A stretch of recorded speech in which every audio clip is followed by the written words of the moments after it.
Olá, estudantes da terceira série. Estamos aqui para mais um encontro em Geografia. Hoje vamos falar especificadamente sobre uma questão relacionada à geopolítica da Ásia, com especificidade na região do Oriente Médio.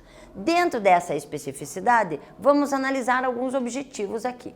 Temos como analisar conflitos ocorridos na Ásia durante o período do século XX e compreender as causas e consequências dessa intervenção estrangeira que aconteceu nesses conflitos e na história que vem na sequência. Para que isso seja conseguido, você aí deve estar se fazendo alguns questionamentos, mas, por exemplo, um dos que mais comuns é você se perguntar por que há tantos conflitos na Ásia? Por que a Ásia é um palco de tantos conflitos? Dentro dessa conotação, a gente resgata que a Ásia é um dos continentes com ocupação, uma dimensão urbana, uma dimensão de população muito antiga. E essas divergências ligadas a território, que se estendem através dos recursos naturais, vêm de longa data e que chegam até nós como uma situação bem presente no nosso dia a dia.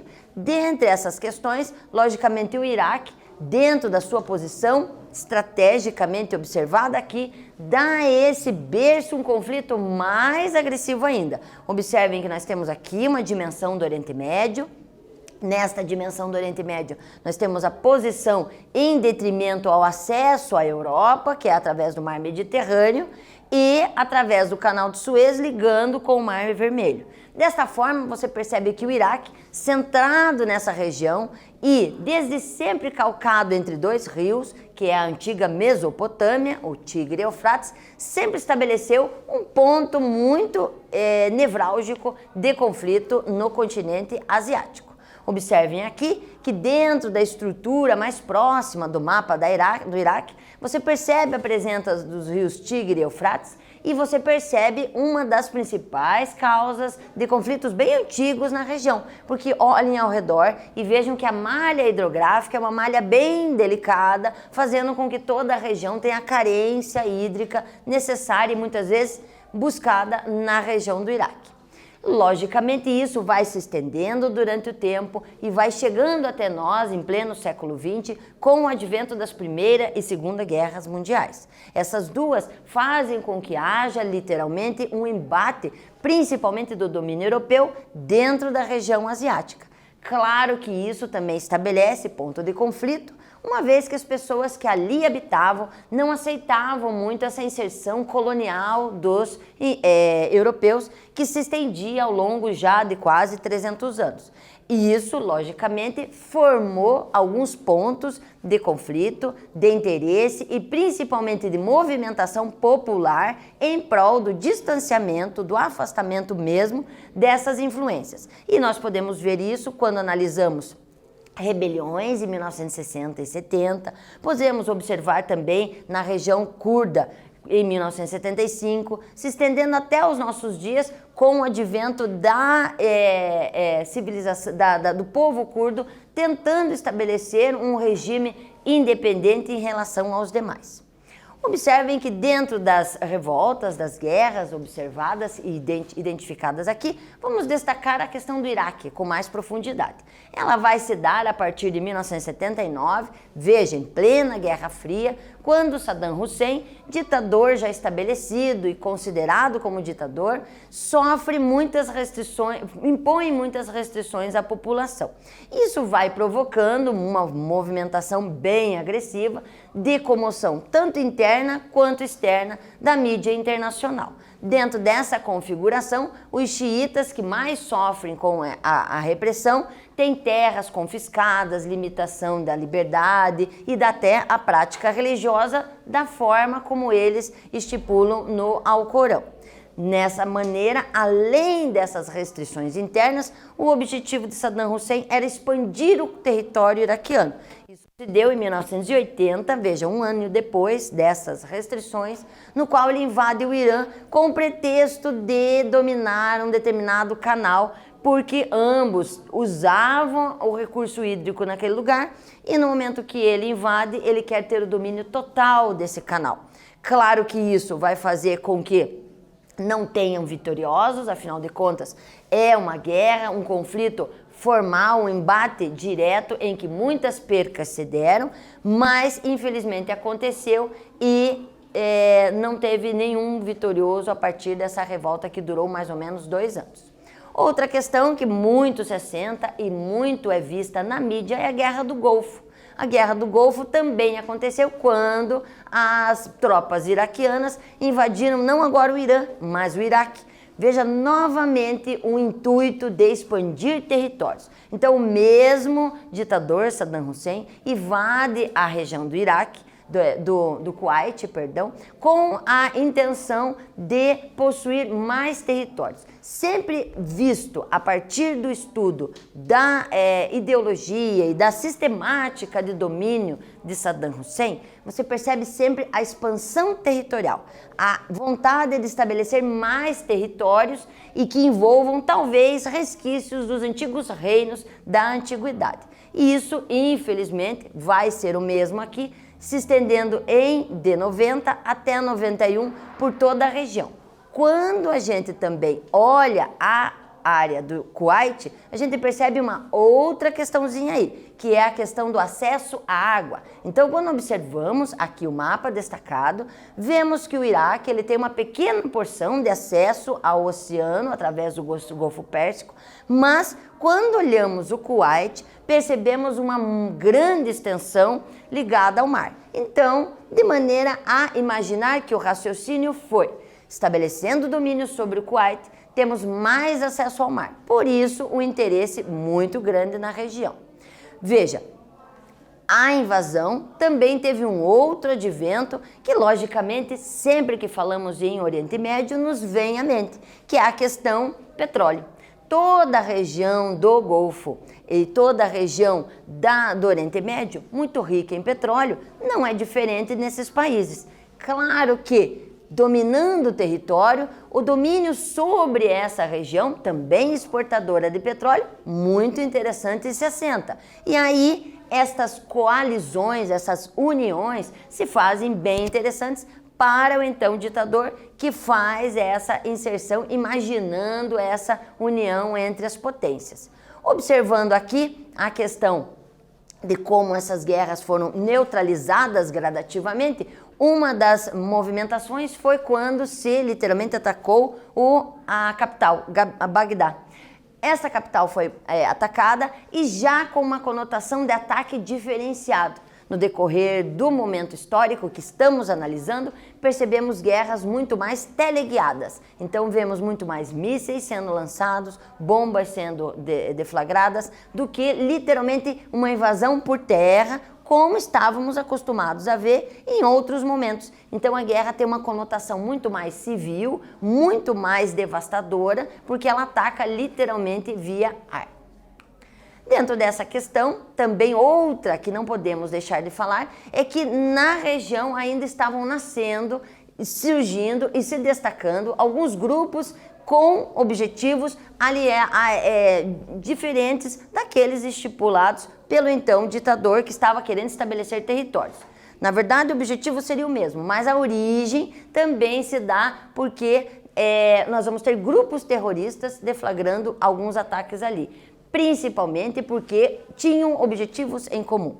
Tanto a região de Iraque, Saddam Hussein, quanto alguns grupos terroristas defendiam a extinção ou pelo menos o afastamento do domínio norte-americano dentro do território do Oriente Médio. Então esta imposição, essa vontade em querer tirar esta influência fez com que muitos desses grupos se aliassem em um objetivo comum, que seria então a saída da dominação norte-americana.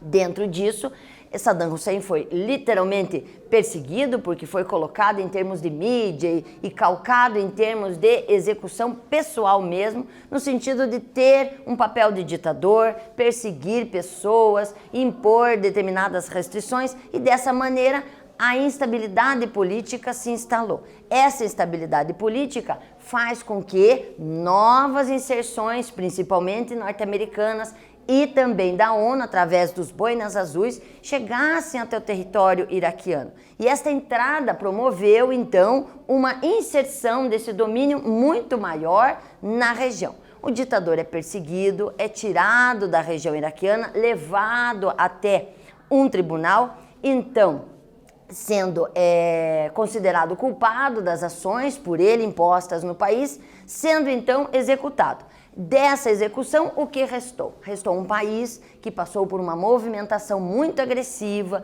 restrições muito severas, uma instabilidade econômica, financeira e política, que até hoje não conseguiu se reerguer. Essa imposição, então, de novas inserções estrangeiras se fez e hoje ainda, infelizmente, não houve uma reestruturação e a maioria da população iraquiana tem altos índices ligados à pobreza, miséria, desnutrição e outros problemas afins. Mas, dentre todos esses níveis que nós aqui falamos, não podemos deixar de mencionar novamente a questão do petróleo, falando sobre a exportação do petróleo na região. A exportação é tão densa, tão forte, que lá nós temos muitos países que fazem parte de uma organização, a OPEP.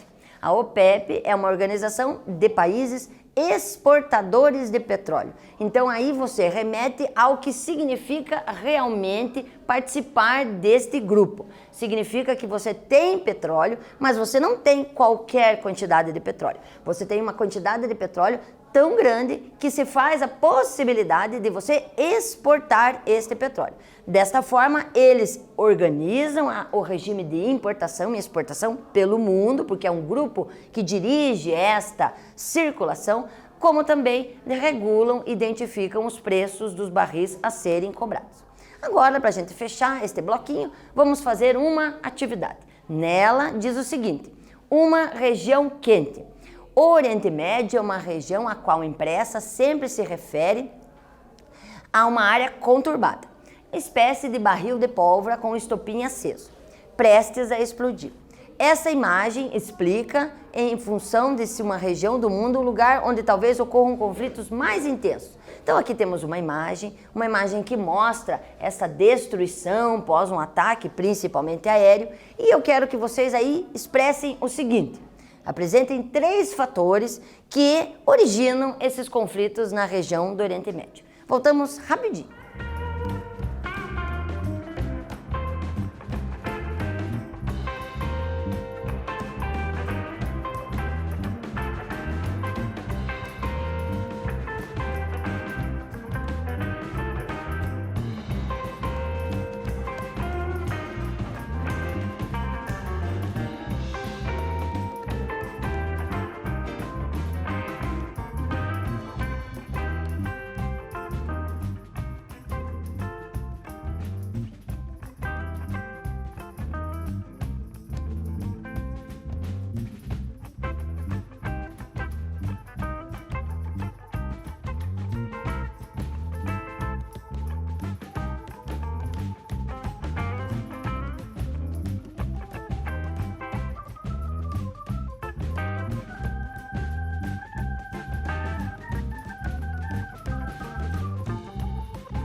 Então vamos ver se vocês adequadamente responderam. Lembrem que vocês não precisam utilizar a resposta como única. Você pode fazer um esquema, você pode fazer um mapa conceitual, você pode fazer uma formatação da forma com que você tenha uma melhor assimilação.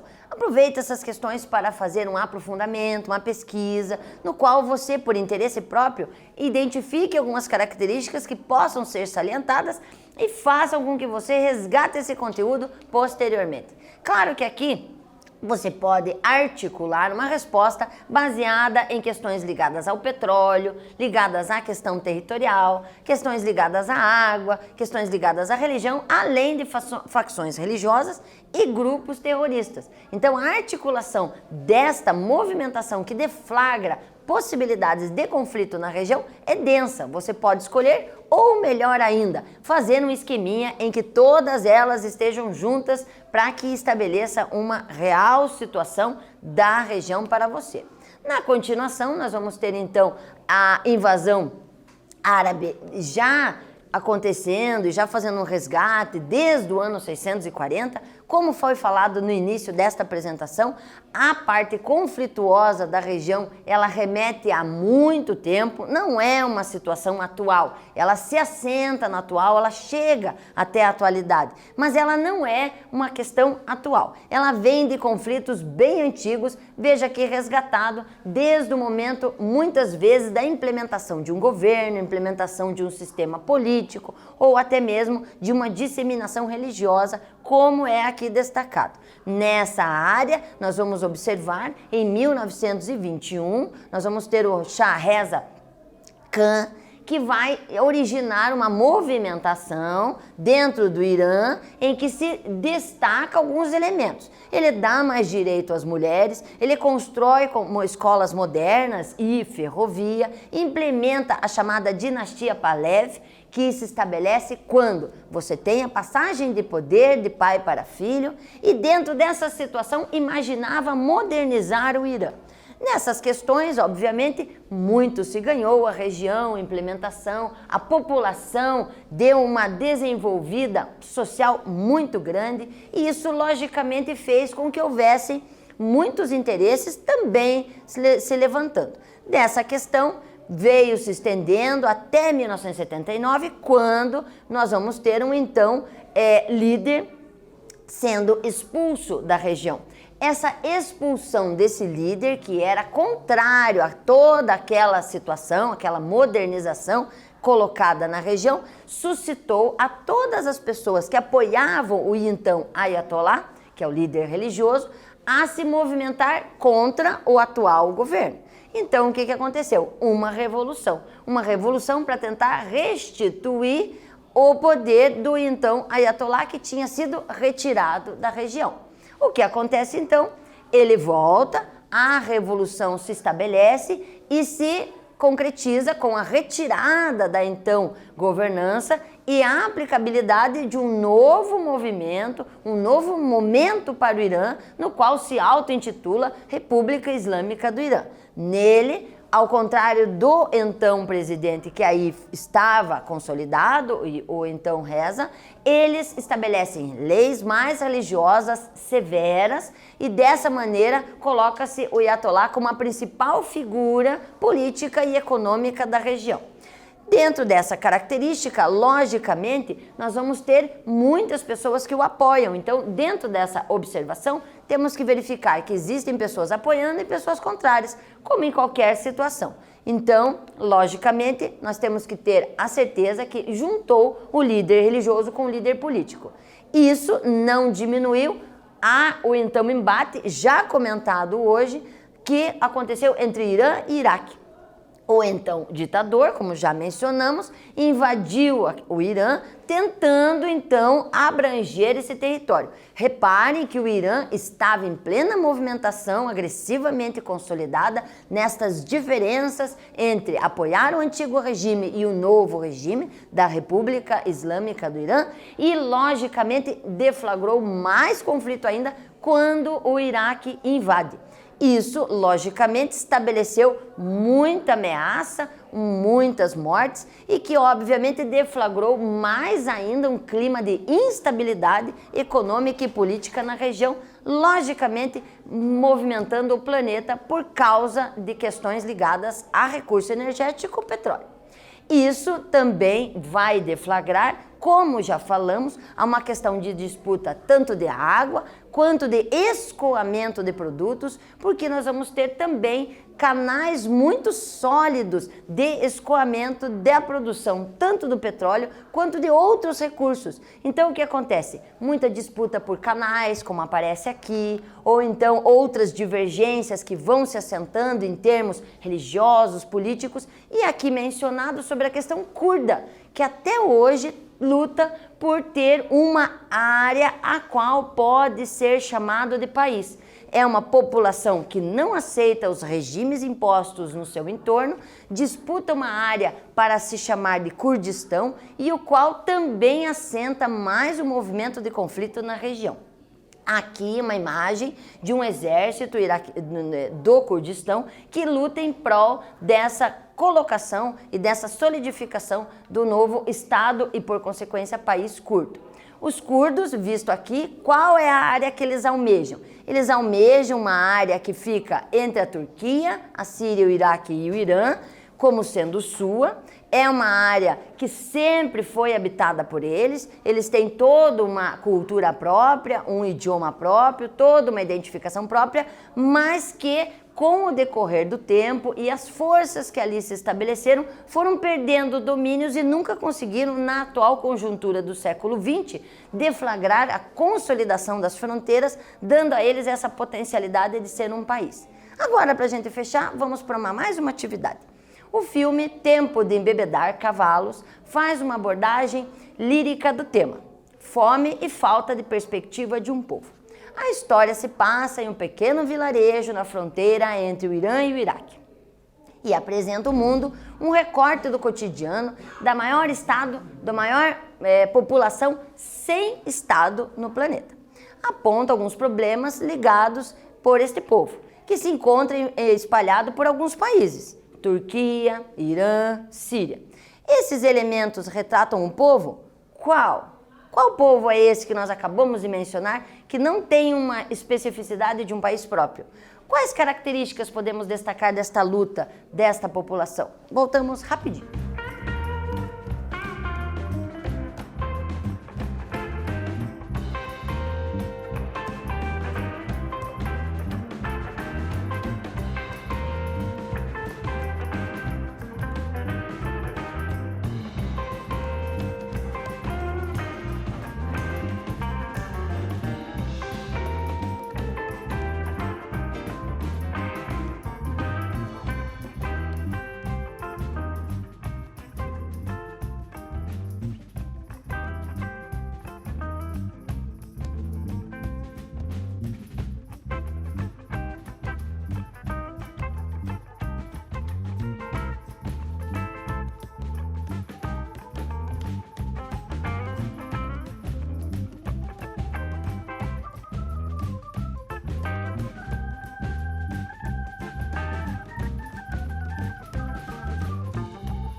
Então, estudantes, novamente não precisa ser exatamente a resposta, e sim uma argumentação no qual você resgata elementos que possam ser usados posteriormente.